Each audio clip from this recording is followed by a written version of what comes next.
Bom dia, boa tarde, boa noite a todos vocês, nossos queridos ouvintes da Carretilha e Alegria. Eu sou o Diogo Valência, vosso apresentador, e estou aqui acompanhado de 3 colegas que vieram nos dar o ar da graça. Inclusive, 2 deles têm o próprio podcast, recomendo. O podcast Chora Pra Mim, então começando por eles. Sejam muito bem-vindos, Gabriel Casa e JP. Opa! É um prazer, né? Muito obrigado por convidar. E além deles, eu também estou aqui acompanhado do nosso querido Fernando Freitas. Muito obrigado por estar aqui com a gente. Muito obrigado pelo convite, Diogão. Pois bem, rapaziada, o tema de hoje, sem mais delongas, é o Super Brasileirão de 2024 versus o amadorismo da arbitragem. Porque, como nós temos acompanhado ultimamente, a arbitragem tem virado motivo de chacota aqui em solo nacional, principalmente por lances que são inacreditáveis, né, quando a gente observa, assim.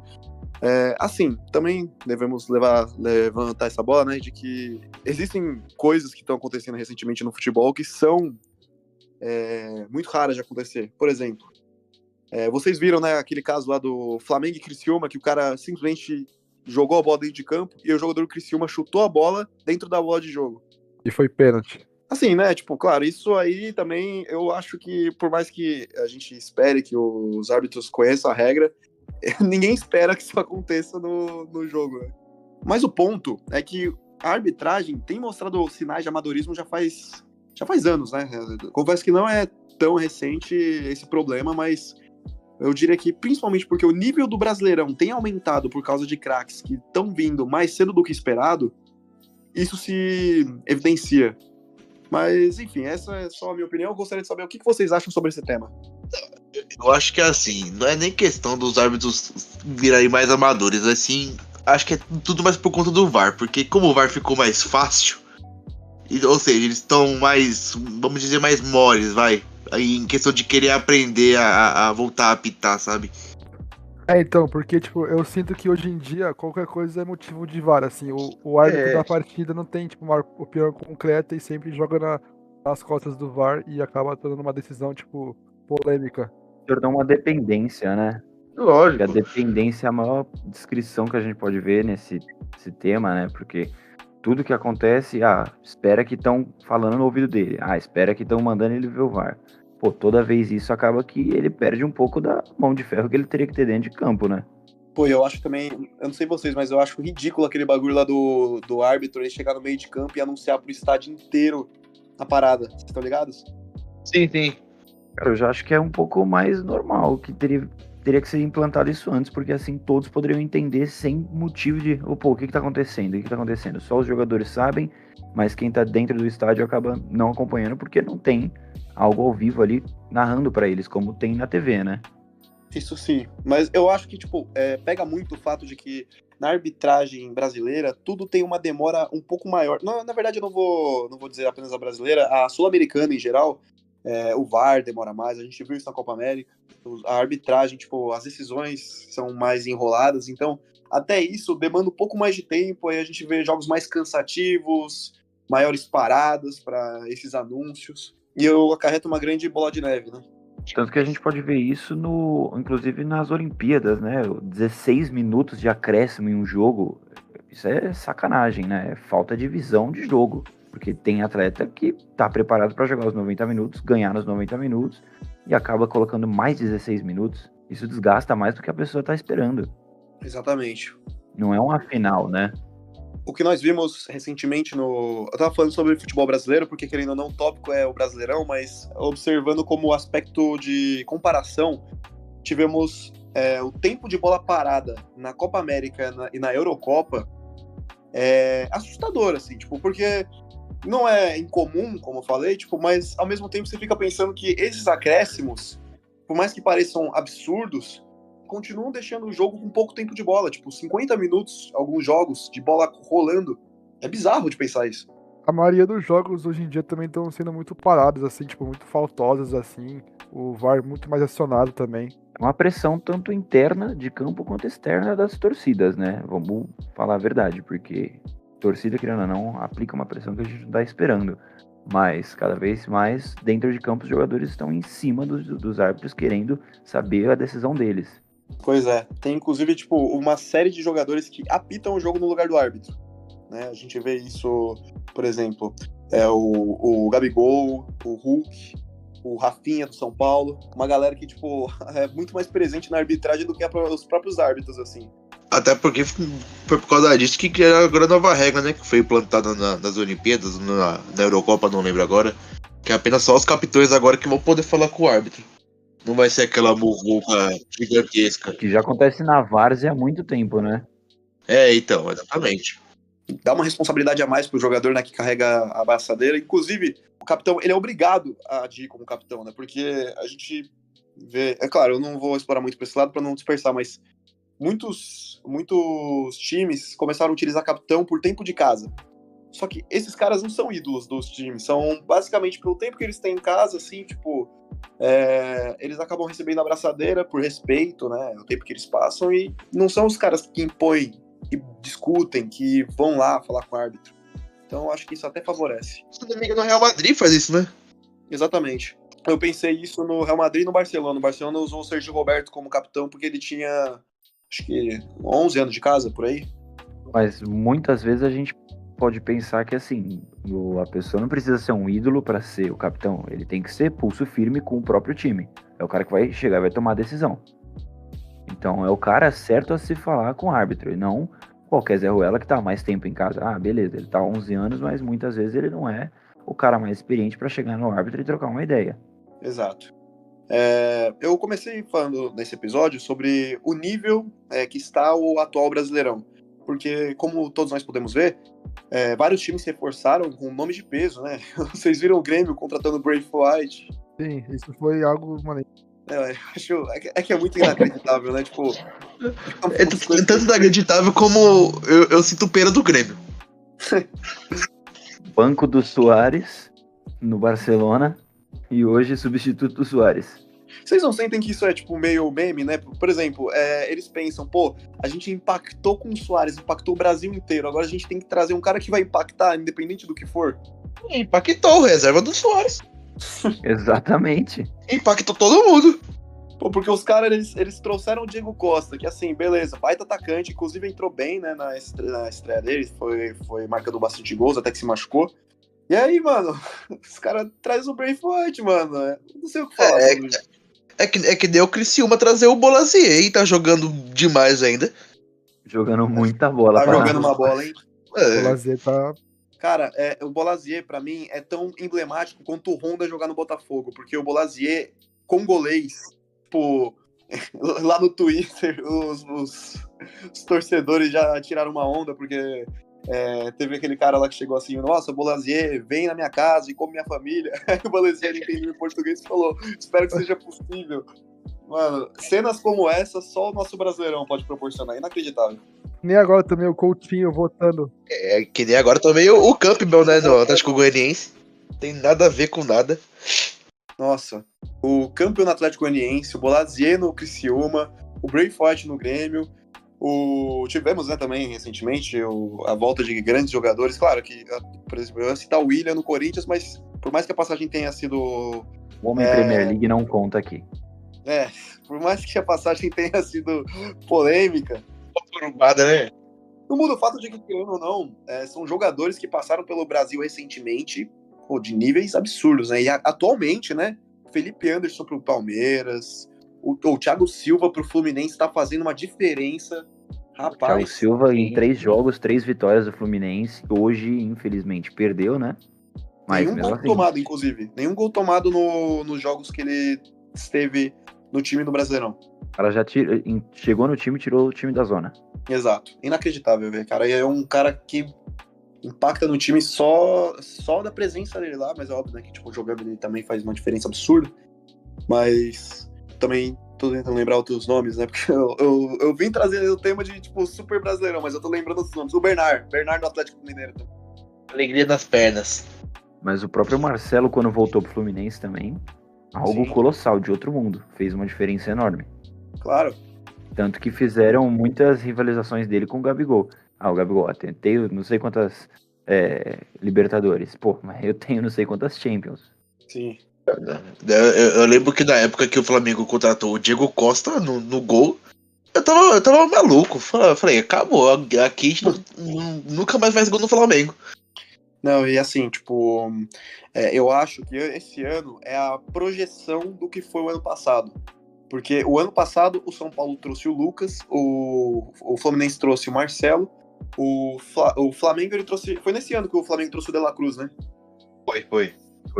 Beleza. O Flamengo trouxe o mas eu voltando pro ano passado então. São Paulo trazendo o Ramos.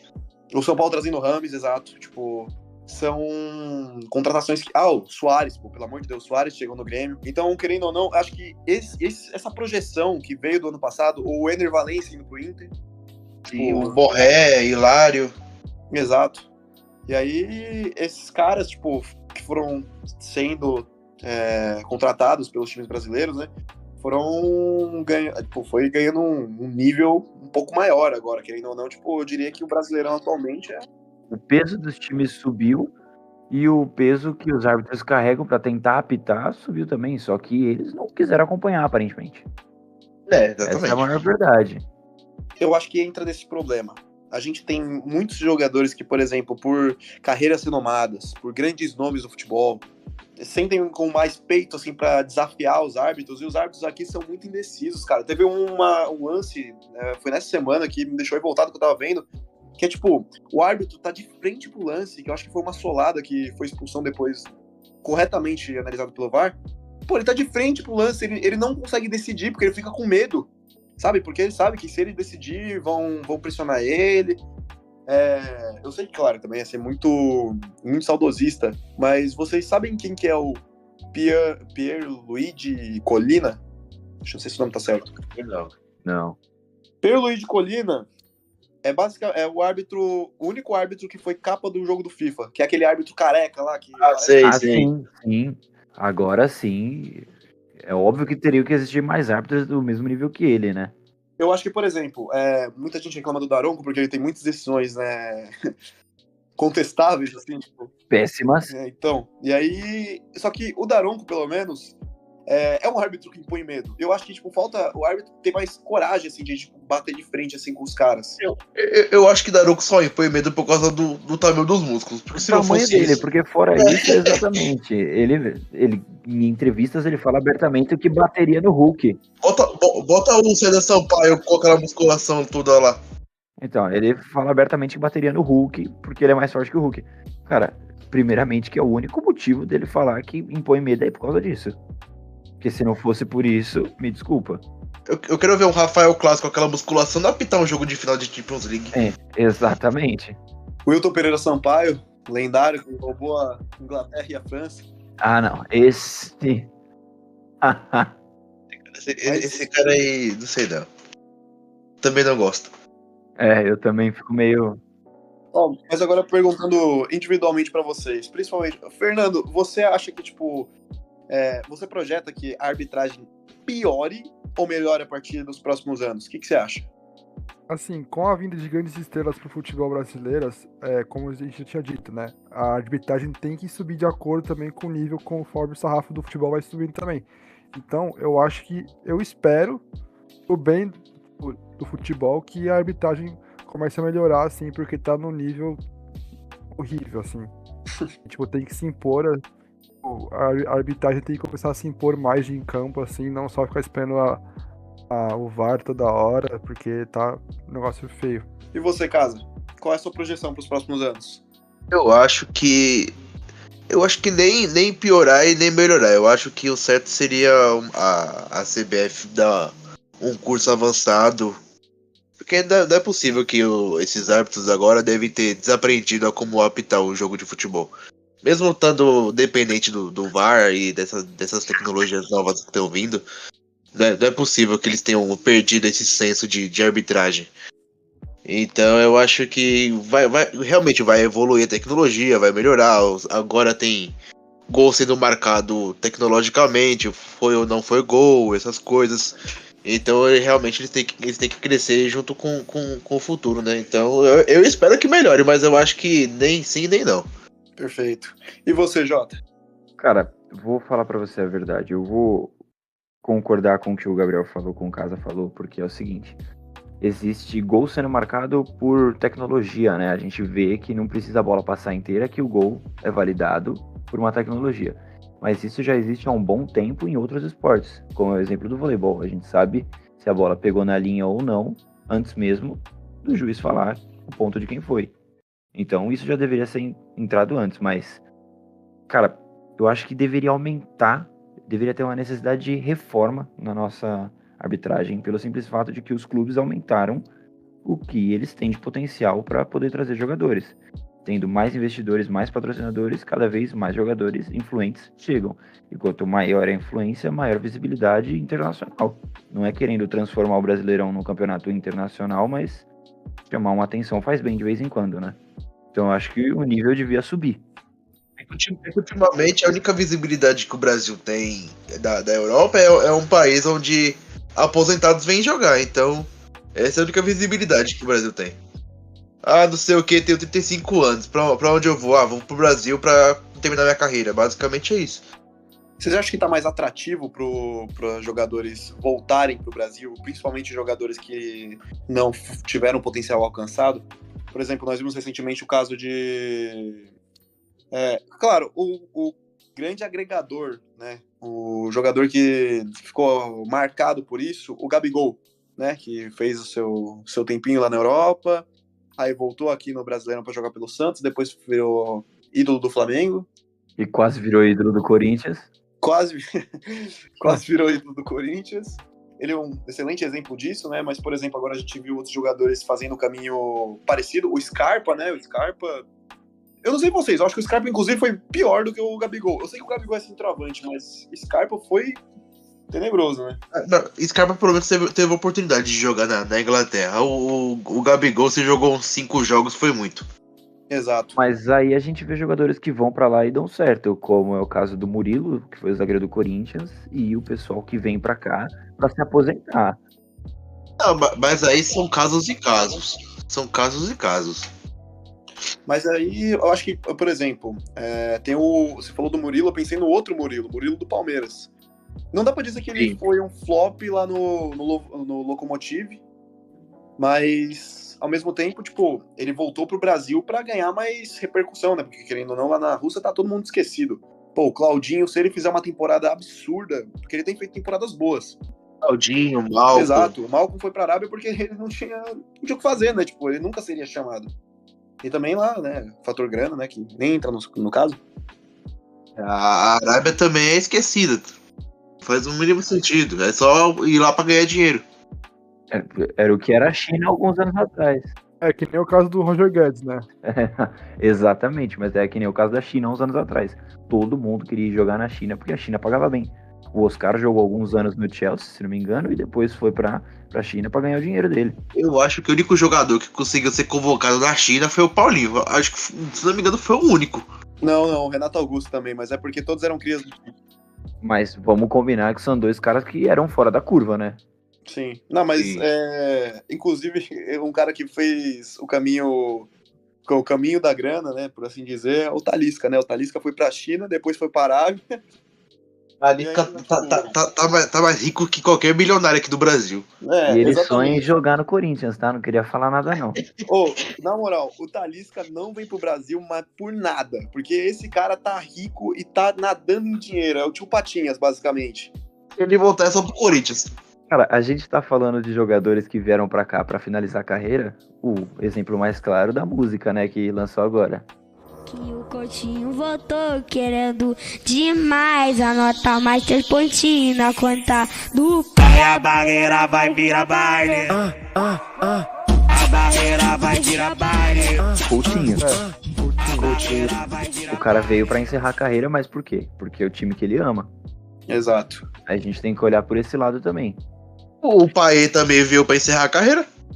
Cara, o Payet é outro incógnito. Payet é outro. O Payet veio fazer no Vasco, é inacreditável. Não faz sentido. Eu queria finalizar o episódio então com vocês. Primeiro, eu queria fazer um exercício aqui com vocês. Qual foi o pior lance que vocês viram da arbitragem, tipo, que vocês lembram recentemente? E também, como a gente tá falando de Super Brasileirão, qual foi a contratação que vocês mais curtiram ver? Ou seja, eu não tô perguntando necessariamente a melhor. Porque aí, tipo, talvez seja um pouco mais indiscutível, mas a que vocês mais curtiram. Porque, por exemplo, pra mim, facilmente é o Bolazier indo pro Criciúma. Uma contratação que pra mim, mano, me divertiu muito saber que isso foi oficializado. Teria sido o Sacco no Amazonas se tivesse rolado, mas não rolou, então eu fico com o Bolazier. O Sassá no Amazonas. Sassá no Amazonas. Muito boa. Mas aí, primeiro, qual o lance que vocês lembram que o pior que vocês viram recentemente de arbitragem aqui no Brasil?